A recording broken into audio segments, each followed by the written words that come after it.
త్వరలో తెలంగాణ రాష్ట్రంలో జరగనున్న ఎంపీటీసీ, జెడ్పీటీసీ ఎన్నికలపై రైతుల ఆగ్రహం వెల్లువెత్తుతోంది. యూరియా దొరకకపోవడం, రైతుబంధు డబ్బులు జమకాకపోవడంతో తీవ్ర ఇబ్బందులు ఎదుర్కొంటున్నామని రైతులు ఆవేదన వ్యక్తం చేస్తున్నారు. ఈ పరిస్థితులకు బాధ్యులైన కాంగ్రెస్ ప్రభుత్వానికి రేపటి ఎన్నికల్లో తగిన గుణపాఠం చెబుతామని రైతులు హెచ్చరిస్తున్నారు. పంటకాలం నడుస్తున్నా వ్యవసాయానికి కీలకమైన యూరియా ఎరువు మార్కెట్లో కనిపించడం లేదు. రైతులు ఎరువుల కోసం మండల కార్యాలయాల చుట్టూ, డీలర్ షాపుల చుట్టూ తిరుగుతున్నా ఫలితం లేదు. ఇదే సమయంలో ఖరీఫ్ సీజన్కి సంబంధించి రావాల్సిన రైతుబంధు డబ్బులు ఇంకా ఖాతాల్లో పడకపోవడంతో రైతులు తీవ్ర ఆర్థిక ఒత్తిడిలో ఉన్నారు. ఓ రైతు ఆవేదన వ్యక్తం చేస్తున్నారు. యూరియా లేదు, రైతుబంధు లేదు, పంటలు వేయాలంటే అప్పులు తప్పడం లేదు. ఇది రైతులపై కాంగ్రెస్ ప్రభుత్వం చేస్తున్న అన్యాయం. రేపు జరిగే ఎంపీటీసీ, జెడ్పీటీసీ ఎన్నికల్లో కాంగ్రెస్ పార్టీకి చుక్కలు చూపిస్తాం. మా ఓటు శక్తి ఏంటో చూపిస్తాం. గ్రామాల వారీగా రైతుల ఆగ్రహం పెరుగుతోంది. ఎన్నికల సమయంలో ఇచ్చిన హామీలు అమలు కావడం లేదని రైతులు ఆరోపిస్తున్నారు. వ్యవసాయం మీద ఆధారపడే కుటుంబాలు జీవనోపాధి కోసం ఇబ్బంది పడుతుంటే ప్రభుత్వం మాత్రం పట్టించుకోవడం లేదన్న భావన రైతుల్లో బలపడుతోంది. ఎన్నికల ముందు రైతే దేవుడు అన్నారు. ఇప్పుడు రైతే అనాథయ్యాడు. ఎరువులేక పంట ఎండిపోతుంటే ప్రభుత్వానికి పట్టించుకునే తీరికలేదు. రేపు మా ఆగ్రహం ఓటు రూపంలో బయటపడుతుంది. ఈ పరిణామాల నేపథ్యంలో రేపు జరిగే ఎంపీటీసీ, జెడ్పీటీసీ ఎన్నికల్లో రైతుల ఓటింగ్ తీరు కీలకంగా మారింది. గ్రామీణ ప్రాంతాల్లో రైతుల ఆవేదన ఎన్నికల ఫలితాలపై ఎంత ప్రభావం చూపుతుందో అన్నది రాజకీయ వర్గాల్లోనూ ఆసక్తికరంగా మారింది. మొత్తానికి యూరియా కొరత, రైతుబంధు ఆలస్యం, ఈ రెండు అంశాలు రైతుల సహనాన్ని పరీక్షిస్తున్నాయి. రేపటి ఎన్నికల్లో రైతుల ఆగ్రహం ఏ స్థాయిలో బయటపడుతుందో వేచి చూడాల్సిందే. న్యూస్ డెస్క్, స్ఫూర్తి ఇండియా న్యూస్. Stay tuned. మన ఛానల్ను సబ్స్క్రైబ్ చేయటం మర్చిపోవద్దు. ఇప్పుడు ఓ రైతు సంభాషణ విందాం. ఇప్పుడు రేపు పెట్టమను అదే ఎంపీటీసీ, జెడ్పీటీసీలా సుక్కలు చూపిస్తారు మనుషులు. ఎందుకట్లా అంటే ఈ ఊరియా చేపట్టి ఊరియా ఒకటి, ఈ రైతు బంధు కరెక్ట్ ఎత్తలేడు. ఊరియా లేదు, ఏం లేదు. ఊరియా ఎక్కడ దొరుకుతుంది?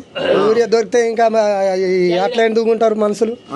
ఊరియా అసలే లేదు. ఊరియా ఎప్పుడో ఒక బస్తా, 2 బస్తాలు పని మొత్తం అటే. ఇక ఇవాళ పోయినావా దానికోసమే ఉండాలి. ఇక ప్రత్యేకంగా ఇంట్లో ఏమో ఇట్లా పోయి అట్లా తెస్తావని అనుకుంటే అటే పోయినావు ఏంది ఆడోళ్ళు చెప్తారు. అంటే మీరు మొత్తం అటైపోతే మరి వ్యవసాయ పనులు ఏసాం ఒకరోజు వదిలిపెట్టాలి. ఏసాం ఏడ ఉన్నది ఇక వదిలిపెట్టి పోవాలి. బస్తాలకు ఒక 2 బస్తాలకు ఒక పొద్దు మొత్తం అటైపోతుంది. మేము చేసేది ఇక అదే. 2 బస్తాలు సరిపోతున్నాయా? 2 బస్తాలు ఎక్కడ సరిపోతాయి? 2 బస్తాలకు మళ్ళీ మీద లింక్ ఇస్తాడు. 600 అయితే ఇంకా 600 ఎగస్ట్రాకు అది కొనాలి. నానూరియా దేని మీద వేయాలంటే అంటే మీదికెళ్ళి కొట్ట అంటాడు. వాడు మీదికెళ్ళి పంపుతోటి మీదికెళ్ళి కొట్ట అంటాడు. ఊరియా ఎత్తేనే జర పంట మంచిగా వస్తుంది. నానూరియా మీద పెడితే ఒక 20 పంపులు ఎవడు కొడతాడు? ఊరియా ఎత్తే టప్ప మీదికెళ్ళి చల్లొచ్చు. కానీ ఈ పంపు పెట్టుకొని మొత్తం రోజు ఒక 10-20 పంపులు కొట్టాలన్నట. ఇప్పుడు 10 ఎకరాల వరి వేసిండు. వరి ఎత్త రోజు 10 ఎకరాలకు ఎట్లా ఎత్తాడు? ఇప్పుడు ఒక యాప్ తీసుకొచ్చిర్రు. ఆ యాప్ తెలుసా మీకు? అసలు ఎట్లా బుక్ ఏంది అసలు? యాప్ తెలుసు, మన ఫోన్లో ఇబ్బంది అట్లా యాప్ ఇబ్బంది ఎందుకు ఇబ్బంది లేదు. కానీ అది ఎక్కడ పడేది కూడా లేదు. ఇప్పుడు ఈడ బుక్ చేస్తే వేరే ఊరు కాడ వస్తున్నాయి.